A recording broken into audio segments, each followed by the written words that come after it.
The report, co-authored by a UW pediatrician, lists several food additives common in almost every grocery store aisle, which could have harmful effects on kids.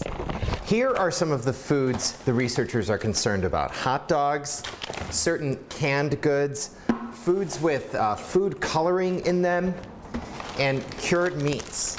It's not hard to find these goods in many people's kitchens. Let's talk about artificial food coloring first. That's in a lot of foods that children eat. The researchers say those colorings may be associated with worsened ADHD symptoms, attention deficit hyperactivity disorder. The researchers say they found evidence that when families cut those colorings out of their diets, those symptoms decreased. What could be wrong with cans? Well, in some cases, the lining of the can contains something called BPA, and those additives can change the timing of a child's development, as well as decreasing fertility, increasing body fat, and having impacts on the nervous and immune systems. BPA can also get into your food when you microwave plastic containers, so they say it's better to use glass.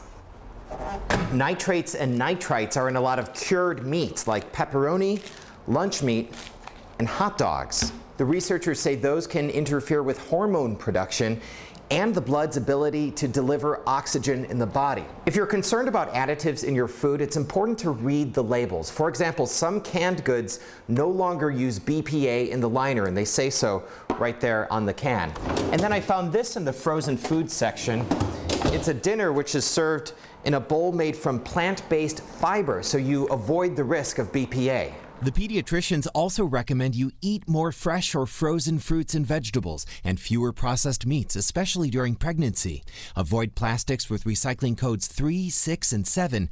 Use more plant-based containers. Wash hands thoroughly before and after touching food, and clean all fruits and vegetables that cannot be peeled. In a statement, the FDA, which regulates food additives, says it's reviewing the pediatricians' findings and continuing to monitor how much of these substances Americans consume to ensure they're being used safely.